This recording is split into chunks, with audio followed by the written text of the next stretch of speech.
Hello, this is Prince.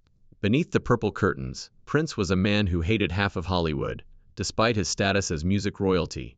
My microphone is on when I take the stage. What? He rated other stars using derogatory terms like garbage and lacks soul in his covert journals. Prince read the lyrics and left in disgust when a celebrity attempted to work with him. At award presentations, he hid in restroom stalls to avoid specific superstars. One pop star brought beverages to a listening party, so he prohibited alcohol from his studio. His last interviews in 2016 startled the industry with their scathing revelations about soulless stardom and phony music. On June 7, 1958, Prince Rogers Nelson was born in Minneapolis. John Lewis Nelson, his father, was a jazz pianist. Mattie Della Shaw, his mother, was a vocalist. They offered him music, but not tranquility. The house was small, the money tight, and the shouting frequent. Prince saw his parents quarrel over everything: health, bills, and dashed hopes. Due to his epilepsy, his father was unable to work. The marriage ended when Prince was 10 years old.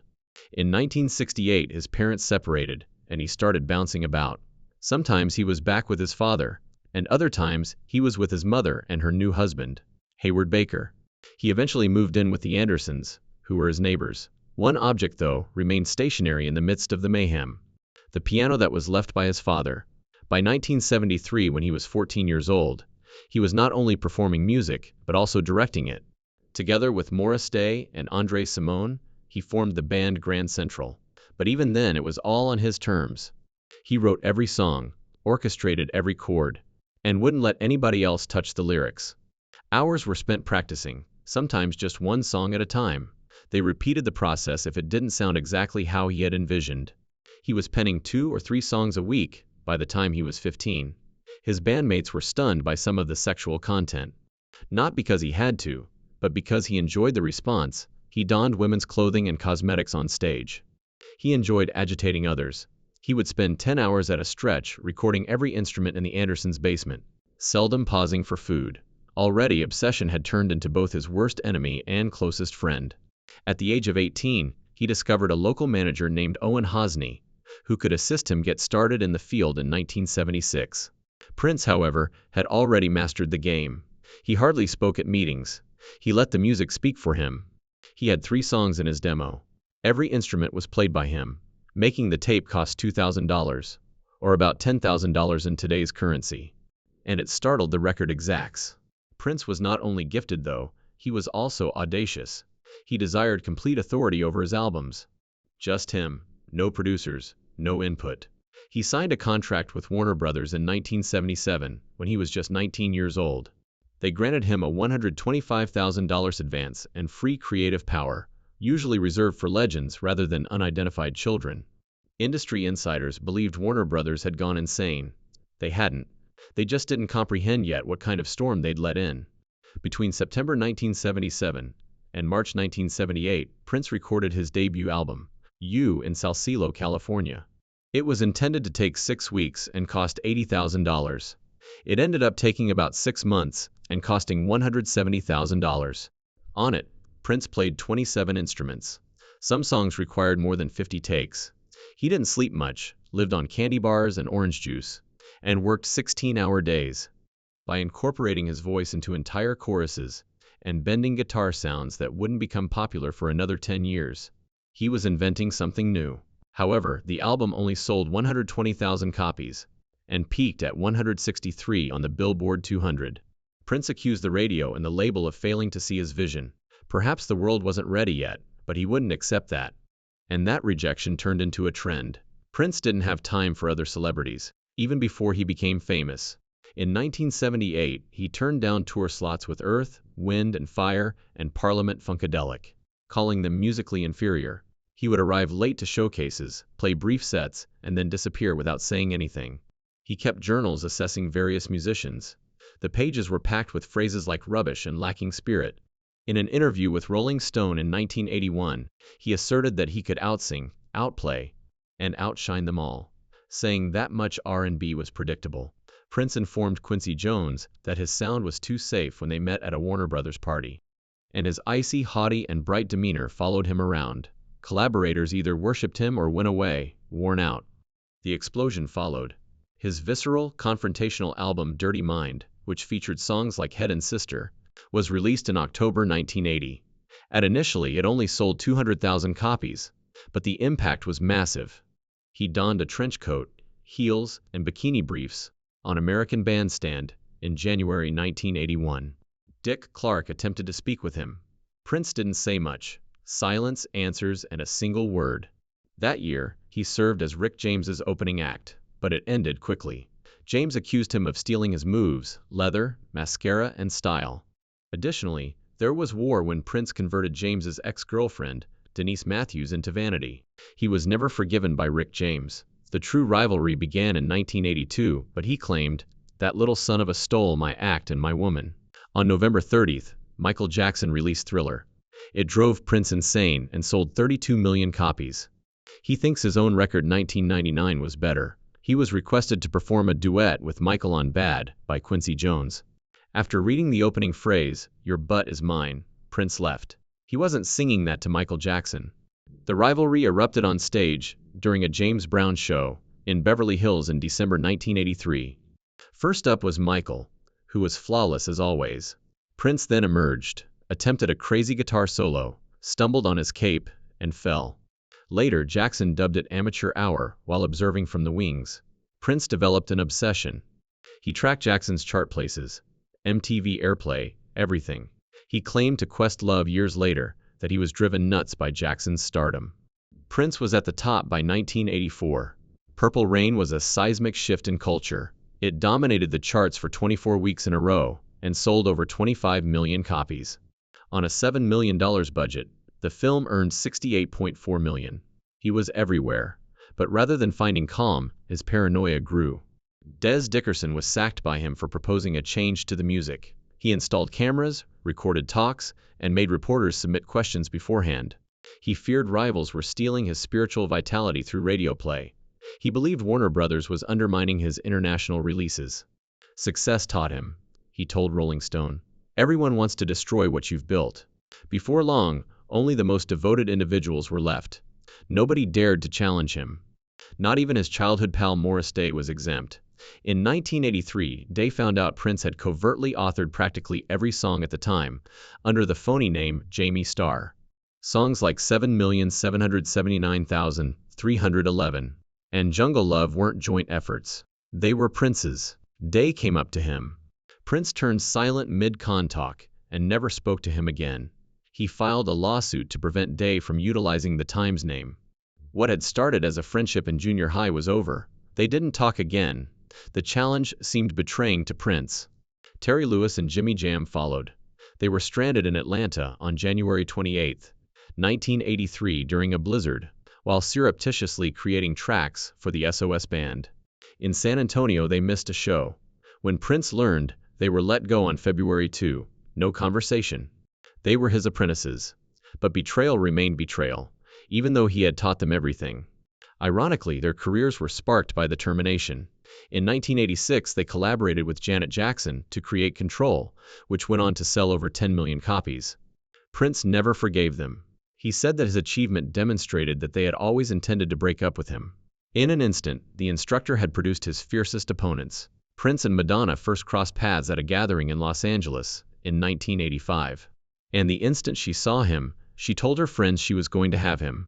That was the beginning. Two of the most well-known and challenging individuals in music embark on a 3-month romance. Madonna's audacity initially drew Prince, who is only 5 in heels, but their attraction was short-lived. Her need for attention was too much for him to manage. She lost her temper as he abruptly left. "You think you can just dump me like some groupie?" she said at him, and then she got even. Even in private chats, she started referring to him as the little purple man, who believes he is God in Rolling Stone interviews on MTV. Prince did not remain quiet. Permanently, he had her banned from Paisley Park. Later, Sheila E., who knew both of them, compared it to 2 volcanoes attempting to coexist on the same mountain. It was destruction, not love. Things worsened behind the scenes. Their feud almost destroyed Warner Brothers records from 1985 and 1992. They both desired attention. Both sought the same amount of time in the studio, the same amount of money for promotion, and the same treatment. When parts of Prince's Purple Rain tour faltered, and Madonna's Virgin tour made $5 million, Prince was incensed.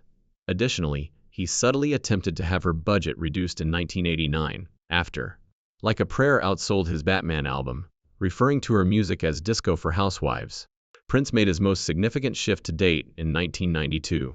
In order to break her $60 million contract, he struck a $100 million deal with Warner. "We had two pampered kids fighting over toys, but those toys cost us millions. In the end, the war hurt both of them more than it helped," remarked Mo Austin, one of the company's senior executives. By 1990, their antagonism had become incredibly juvenile. They got together to talk about working together on Prince's Graffiti Bridge project. Big Gautier boots were worn by Madonna. Prince arrived wearing his typical ankle boots with high heels. They were fighting over shoes in a matter of minutes. "It looked like something from a costume shop," she added. "Hers belongs on a building site," he retorted. Less than 30 minutes passed before they both hurried away. They shunned one another like foes at public gatherings. To avoid seeing her, Prince hid in a restroom stall during the 1991 MTV Awards. Fans were forced to choose between him and her when he scheduled his Love Sexy tour dates in 1988 to coincide with her Who's That Girl tour in major cities. However, Prince's relationship wasn't as intense as Madonna's. Something deeper was evident in the way he treated Vanity, who was once Denise Matthews.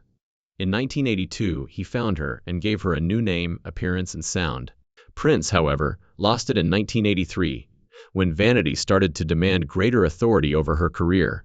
In his words, "You are nothing without me. Without Prince, Vanity would not exist."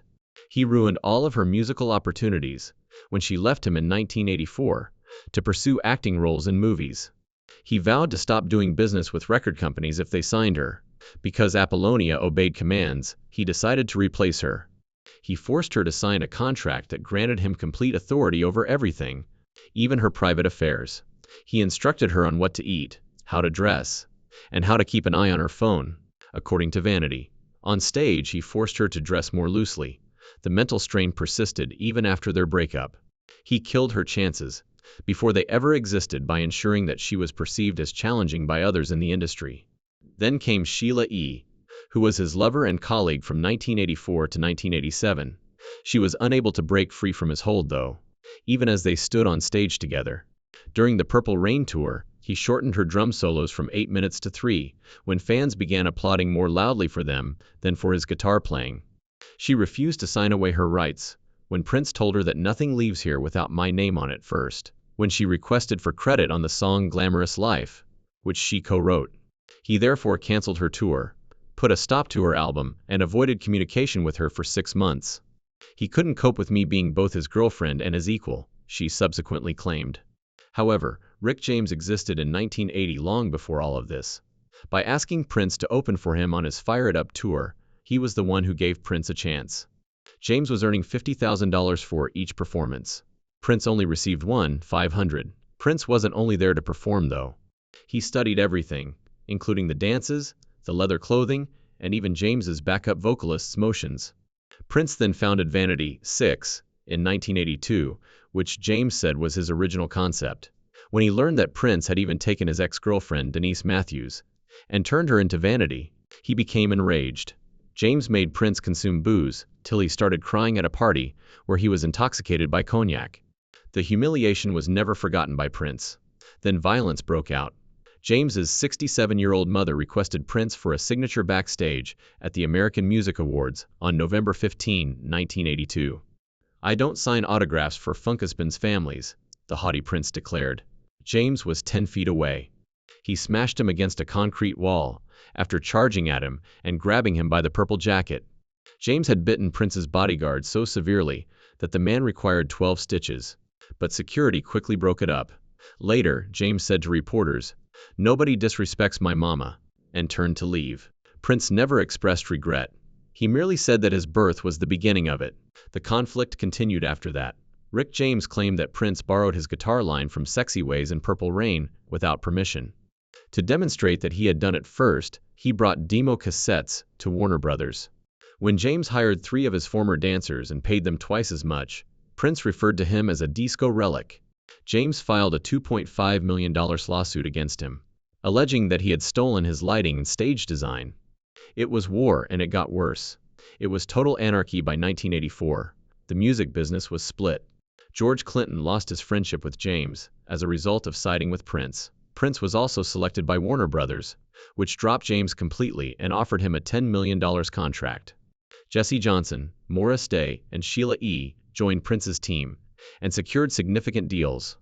James was backed by musicians like Cameo and Zapp, but their songs was never heard on MTV. There was pressure on radio stations to take sides. It got so terrible that Prince and James had to sit on different sides of the room at the 1985 American Music Awards. Prince then did something unexpected in 1993. He altered his name to a symbol, a combination of the male and female signs, and wore the word slave inscribed on his cheek when he took the stage. Warner Brothers was attempting to take possession of his soul, he warned the world. To break out of his contract, he began delivering subpar albums to them, such as Come in 1994 and The Gold Experience in 1995. He told Rolling Stone, "If you don't own your masters, your master owns you." He had inked the historic $100 million contract with Warner Brothers in August 1992, right before this name change. It was intended to sabotage Madonna's $60 million contract. In private, he boasted about introducing her to the true artist. He received $10 million for each album, complete creative control, movie rights, and merchandise. However, it became a trap. He began breaking contracts, putting out mediocre music, and publicly disparaging Warner. The slave demonstrations and the symbol era started at that point. He started storing songs in a guarded vault under Paisley Park at the same time. It had over 8,000 unpublished songs by 1995. He threatened people with them when he was negotiating.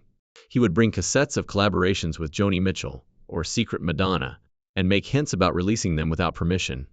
Every day he recorded 2 or 3 songs. When their best work was kept secret for years, musicians like Sheila E. were saddened. The vault turned into a prison, and a treasure trove of hits that the world had never heard. Trapped by Prince's need for dominance, he celebrated his liberation from Warner with the release of Emancipation, a mammoth 36-song album, on November 19, 1996. It was his 38th birthday when he dropped it. In the first week, 500,000 copies were sold. He started NPG Records, took full ownership of everything, and vowed never to collaborate with labels again. But there was a price for such independence. He grew wary of anyone connected to the industry, closed off, and paranoid. To record with him, collaborators had to sign legal documents. Paisley Park turned to become a stronghold. Prince had gotten away, but he had no one to rely on. By 1995 and 1996, the sector was in decline. Lenny Waronker and Bob Crano, 2 Warner executives, cautioned other labels against collaborating with him. Prince referred to them as artistic assassins and dream killers. He yelled, "You stole my children," in reference to his unreleased compositions, as he addressed one of them live on TV during the 1995 MTV Awards. Quincy Jones subsequently stated, "Prince was brilliant, but impossible to work with. Even people who admired him stayed away. He had burned too many bridges. And now, even at the peak of his genius, he stood almost completely alone." In 1999, Alicia Moore, a fearless 19-year-old who would soon become known around the world as Pink, approached Prince backstage at a Los Angeles venue while carrying her demo tape. She was requesting guidance, not a deal. Prince gave her a quick glance before posing a pointed query. He turned his back and whispered, "Call me when you do." That was it. "Do you own your masters?" she said. "No." Pink didn't mince words. Managers, musicians, and security all froze as she yelled after him, loud enough for everyone to hear, "You're a rude fuck." Nobody said that to Prince. Pink acknowledged that he was correct, but she also acknowledged that he was a jerk for it once she became successful and had her masters. She was never able to have the partnership she desired. However, she received something more substantial, a harsh reality of the industry that most artists discovered far too late. Prince remained as unfiltered in 2013, when Maroon 5's 2012 album, Overexposed, featured a rendition of his 1986 hit song, Kiss. They believed it to be a tribute. Prince disagreed. He publicly asked why anyone would want to hear a version of an already existing song in March 2013. "Art is about building something new," he stated. His words spread widely in a day. The outcry was swift. Maroon 5 lost almost $2.3 million in revenue when they removed the song from Spotify, iTunes, and all other streaming services. When Prince performed Purple Rain live in 2014, Adam Levine, who had previously invited him to his Malibu house for a 3-hour jam session in 2011, was particularly hurt. "You getting it," was Prince's sardonic reply, and it was regarded as high praise. However, the harm was already done. Words were not always used to express rejection. Prince was across the room with Wayne Coyne, of the Flaming Lips, at the 2006 Brit Awards afterparty. He instructed her to leave his stage after 20 seconds. Silently, she walked away. Videos of the incident went viral online. After being featured by TMZ, it received over 2 million views in its first week. Later, Prince told Rolling Stone that the problem with celebrity culture was reality stars. They were well known for nothing, in his opinion, and he had no desire to be involved. When Fox attempted to include members of the Kardashian family in a New Girl episode featuring Prince, that same sentiment surfaced once more in 2014. His team asked that all scripts and call sheets, including their names, be burnt as soon as they learned about it. Burned physically. Later, Zooey Deschanel verified the request. It cost over $50,000 to rewrite and reshoot the episode, and Prince's crew had even requested, "Please tell us it's not a Kardashian." The Kardashians were not there when it eventually aired on February 2, 2014. The song "Fall in Love Night Alone" was performed by Prince. He couldn't have made his point more clearly. He was not silent, even in death. Prince's incomplete book, The Beautiful Ones, was published in 2019, 3 years after his death, and it made clear how much he hated contemporary music. "The industry continued to try to force Ed Sheeran and Katy Perry on us," he wrote. For Perry, who had been a fan since 2008, it was particularly painful. Lists of artists he designated as corporate puppets were included in the book. Ariana Grande, Bruno Mars, and Taylor Swift. He saw contemporary music as manufactured garbage that was meant to sell rather than to inspire. Since 2013, he had been recording what he believed to be the demise of authentic music in these notes. People couldn't believe how honest the memoir was, which is largely why it sold over 300,000 copies in a month. Prince also didn't mince words when speaking to pop stars. When Justin Timberlake dropped "Sexy" back in 2006, Prince responded live by saying, "Sexy never left." Timberlake responded with jokes about Prince's height on stage at the Golden Globes a year later. Prince was not giggling. Timberlake then hosted a listening party for his album Inside Paisley Park in 2013. Prince had prohibited alcohol in that location since 1987, but he brought it anyway. This was complete disrespect to him. He claimed that his team embodied all that was wrong with music in the modern era. They didn't talk again. Prince was also disliked by Keith Richards. In his 2010 autobiography, Life, Richards termed Prince overrated and stated he was more concerned in controlling the industry than making actual music. The biggest insult came when he stated, "He's a prince who thinks he's already a king." The book sold over 1.22 million copies. In a private reply, Prince allegedly called Stone's followers psychologically ill and uncultured. The animosity continued until Prince's death in 2016. Only then did Richards reverse his position, claiming that Prince was a unique artist, deserving much greater respect than he was now showing him. In March 2015, Prince made one of his most unpopular decisions. He pulled all his music from every streaming platform except Tidal, which had just opened. He signed a $10 million agreement and went exclusive, but Tidal only had 540,000 subscribers. Spotify had 20 million.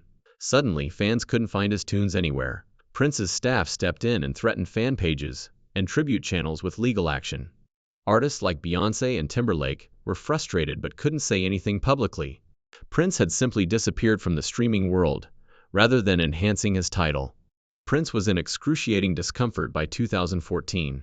His joints had been ruined by years of splits and dancing in high heels. To function, he required cortisone injections. He hobbled. He used oxycodone, fentanyl, and other medicines to stay going. He became paranoid due to his addiction. NDAs were required of visitors. There were security cameras everywhere. Days before he passed away, on April 15, 2016, his jet made an emergency landing. Mid-flight, he had overdosed. He was given Narcan by paramedics. Later, Sheila E. stated that he had asked her for assistance because he was having trouble walking on some days. Investigators discovered that he had taken counterfeit Vicodin pills that were laced with fentanyl after he passed away. He made Paisley Park his stronghold. 65,000 square feet of regulations and solitude. Cell phones were prohibited. Visitors were monitored. Whispered conversations took place. There were only 20 workers left by 2015. Friends ceased coming to visit. Every night, Prince slept in a separate room.